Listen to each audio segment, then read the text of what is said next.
Yeah. We talk about systems quite a bit on our podcast, and I think we don't call them procedures, but they're very similar in that there's a list of ways exactly what you need to do, how you need to do it, all that stuff. And I think, you're bringing up the point of using procedures for the point of safety, for keeping things, keeping us away from risks in our business and for risks for our employees. But I think systems work in the same way. They're reducing risk for you as a business owner, where you are not required to be on the job, and you can train someone to do something, and you can sell your business for something that's valuable, and kind of reduces your risk in the game. So I think that's interesting to note. With the training programs that you put in place there, I know that it's evergreen, but I'm just trying to think of companies that don't have a formal training program. What is the time investment into that? Is that something that you knock out in a month, or does that take years to develop? It took years to develop. Okay. You start from the ground up, and anything that you can find that's already out there, the old saying, why try and reinvent the wheel? Mm-hmm. We had a sister refinery where they had worked on developing some of this stuff, so that I worked with the training coordinator. Did you have to pay for them? For that? They had to pay for those initially. And you guys just got them for free, essentially?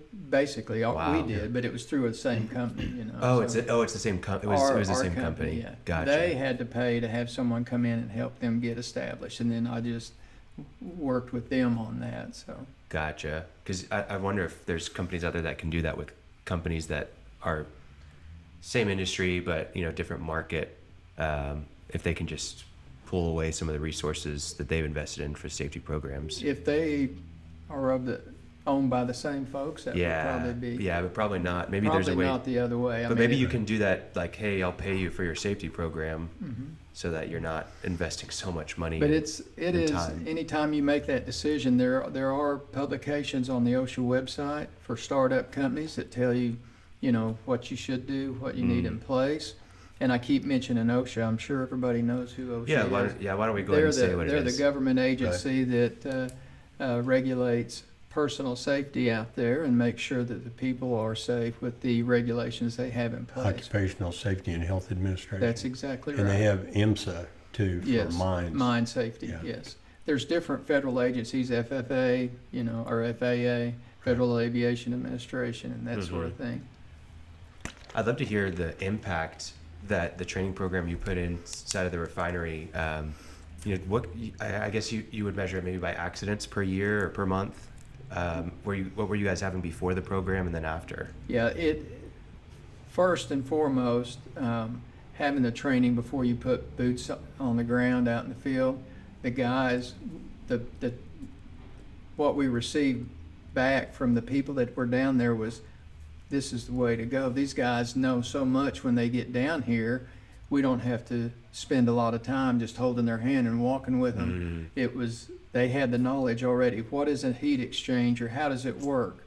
What does a tower do? How do you stop a pump? I mean, that sounds elementary, but it's actually, there's a lot more to it than just going out there and starting pushing a button. Well, that's one thing about a refinery. Things can get really serious really fast. They can. Yeah. As a matter of fact, I won't even bring it up, but not necessarily while you were there, but you've had some instances, haven't you? There were a couple instances while I was there back in 2006, a major fire, but fortunately no injuries, no fatalities. Wow. We were good there, but and again, those things happen when you don't train people how to operate the equipment correctly. If you can't learn by tribal knowledge and be accurate is the thing. So it helped us in that aspect. Yeah.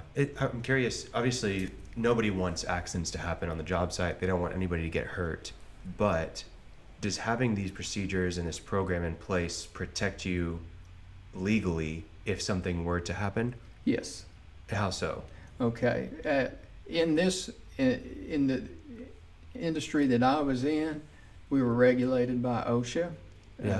The PSM regulation 29 CFR 1910-119. Yeah. Did everybody get that? Yeah. We'll put it in the show notes. And there's 14 elements. Everybody should know that one. 14 elements. It should just of be in the back of your CFM head. 2419. Got it. There's 14 elements that you have to follow in procedures. are part of that. And so what they want is, if you're going to go out and do any job, you have to have a procedure and you have to follow that procedure. If there's an accident that happens, I did incident investigations as well. We're going to investigate that procedure to make sure that it is accurate and that it is what it should be. Yeah. And we'll look at where the incident happened, and was it because we missed a step in the procedure? The majority of the time, no. Yeah. But Human it's error. somebody taking a shortcut or something like Yeah. that. So when you talk about procedures, something like be changing out a pump, Hmm. Well, shutting a pump down, even as simple as Okay. shutting a pump down, because stars the downstream and something changes. sure, yes, and you have to know about the product that's in there too. Is it hazardous? Is it flammable? Is it toxic? That sort of thing. And so, anytime you start dealing with equipment, not only understanding the equipment, but what it's actually doing, and especially if it's a fluid mover moving some type of fluid, what is that fluid? So that's, if you proceduralize it, you can follow step by step. Then when the procedures were made, the hazards were identified, and you eliminate the hazards as you shut down or start up, whatever the case may be. Yeah. So that's what a procedure is good for. And you write them to a point where, and it doesn't really happen this way, but you want to write it where, if I gave it to you, Khalil, today, you could actually go out there, maybe And- with a little direction, and follow that procedure. That's Okay. how you That's- want it. you want it to be that elementary, You want it to be simple. Yeah. And but then you get involved with how many steps there might be and that sort of thing. Yeah. But overall, it's just like, I'm going to kind of change shifts here. Sure. Anytime you get ready to do a job, for the folks listening, a JSA, job safety analysis, should be completed before you start your job. What does that look like? Okay, that's good. It's comprised of 3 items. It has, just think of it this way. What's the job and the tools required? Okay. What's the hazards involved with doing the job, with using the tools? And then how do we mitigate those hazards? And as the crew, you need to all be involved when you conduct a JSA, so everybody will have a say in what's going on. Yeah. And so there are forms out there, and well, here's the job. It involves these hand tools that we have to use, wrenches, that sort of thing. Mm-hmm. And we're going to shut down this pump, Yeah. okay, and take it apart. And so then with each element of what you're going to do, Yeah. you talk about the hazards to the crew and say, what are we going to do, guys, to mitigate these hazards? How are we Yeah. going to keep them from getting us? We have to shut the pump down. We have to block the suction valve, the discharge valve.